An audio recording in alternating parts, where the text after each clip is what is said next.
Assalamualaikum warahmatullahi wabarakatuh. Saya Eti Ramnawati, mahasiswa RPL Angkatan 4 Universitas Kusuma Wisata Surakarta. Pada siang hari ini saya akan melakukan OSCE edukasi tentang oral trust dan diaperas. Kepada Nyonya I yang memiliki anak A usia 14 bulan mengalami ruang pokok kemerahan. Berikut videonya. Selamat siang Ibu. Waalaikumsalam warahmatullahi wabarakatuh. Bidan, Ibu perkenalkan saya Bidan Eti Ratnawati, bidan yang ditulis pada siang hari ini. Di sini saya tadi Ibu melakukan pemeriksaan bersama putra nggih dengan anak Ani usia 14 bulan. Ini dengan Bu Ida nggih, saya matur nggih. Ibu Ida membawa putranya, keluhannya tadi mengalami peradangan berwarna merah di sekitar popok, ngeten nggih Bu. Di sini saya akan melakukan edukasi kepada ibu dan keluarga tentang diaperas dan oral trust. Bayinya juga rewel nggih Bu? Rewel, oh ya. Sebelumnya saya cuci tangan dulu dan nutup pintu dulu nggih Bu, saya mati rewel.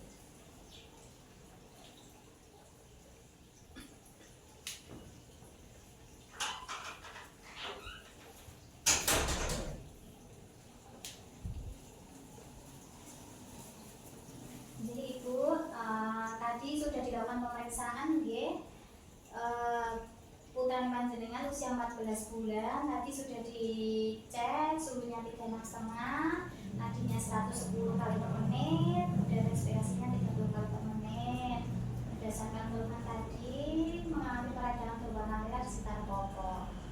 Ibu sudah sebelumnya sudah tahu pernah dengar belum apa itu diaperas, oral trust? Belum pernah nggih. Jadi berdasarkan keluhan dari putranya panjenengan, ini saya akan memberikan edukasi keterkaitan keluhan ini dari putranya panjenengan. Kemudian ini saya jelaskan satu-satu dulu ya Bu. Yang dialami adik adalah namanya diaperas Bu, atau sering juga disebut dengan ruang popok. Apa itu diaperas atau ruang popok? Yaitu peradangan pada kulit yang pada umumnya dialami bayi usia 4-15 bulan, seperti itu.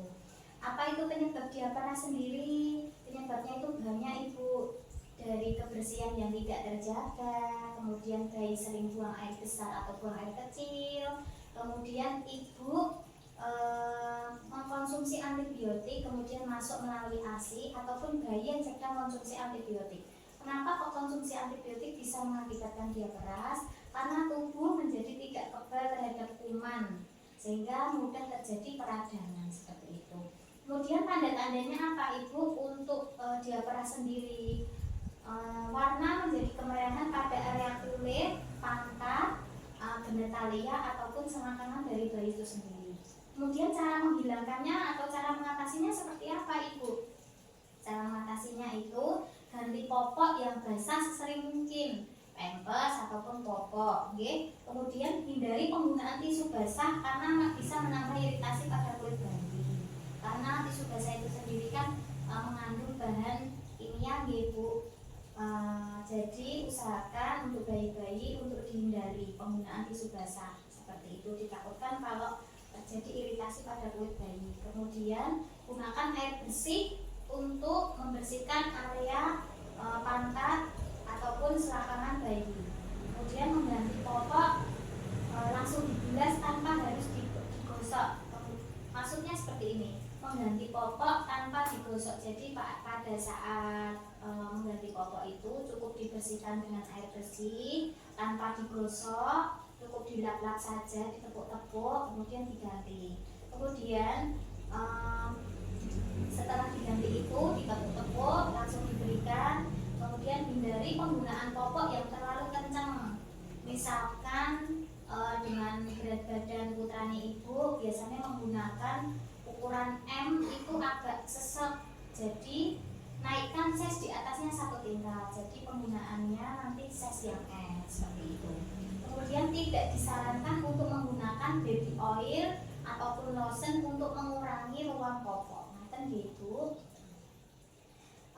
Kemudian jika keluhan dari ruang popok ataupun dia peras ini tidak berkurang, segera dibawa periksa ya Ibu. Biasanya dari kami dokter atau petugas kesehatan akan memberikan salep untuk mengurangi ruang popok atau dia peras tersebut.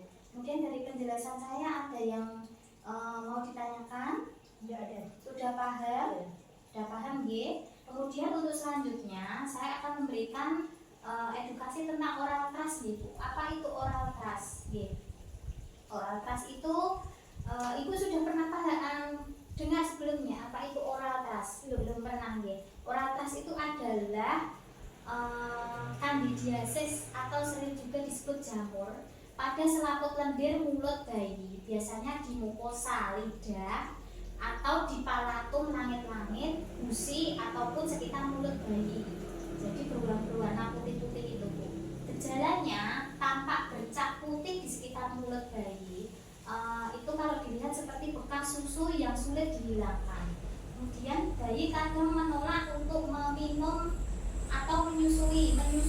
Jadi kalau terjadi oral trust itu biasanya bayi menjadi rewel dan tidak mau menyusu atau minum susu.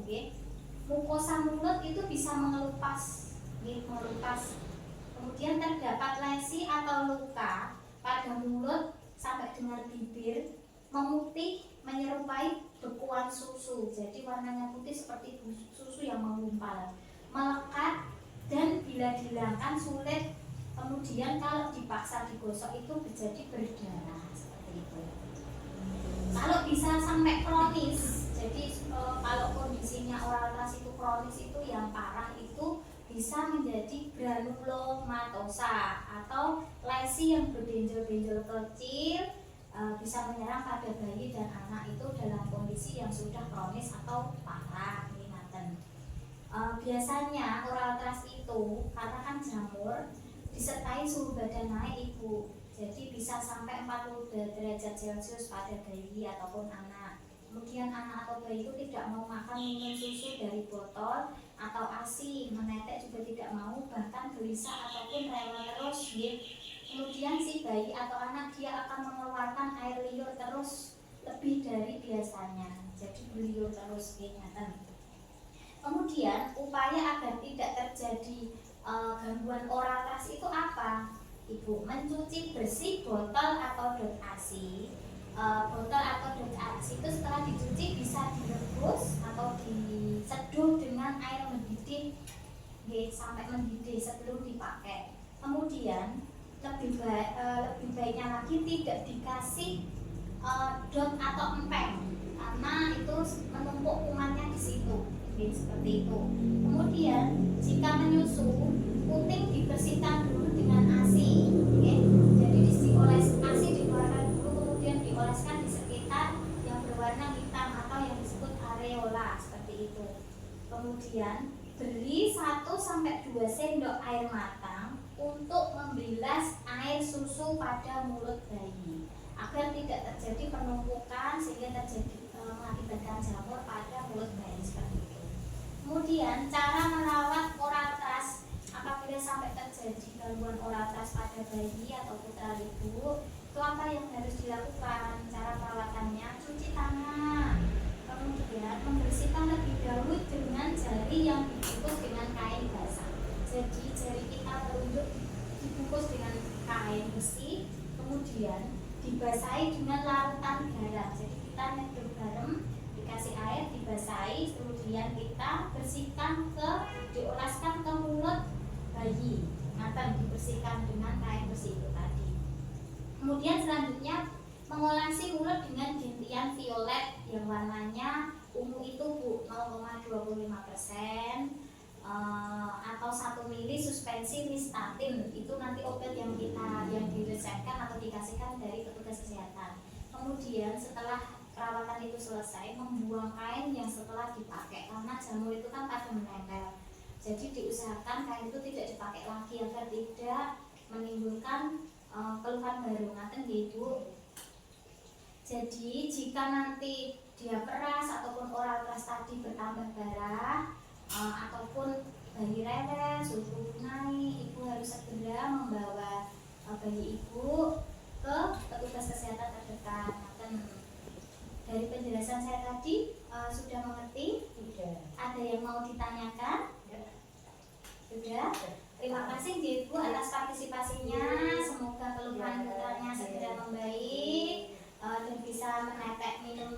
lagi nggih. Terima kasih nderekaken nggih matur nuwun. Assalamualaikum warahmatullahi wabarakatuh. Setelah itu akan dilakukan dokumentasi melalui SOA, subjek, objektif, assessment planning, implementasi beserta evaluasi. Terima kasih.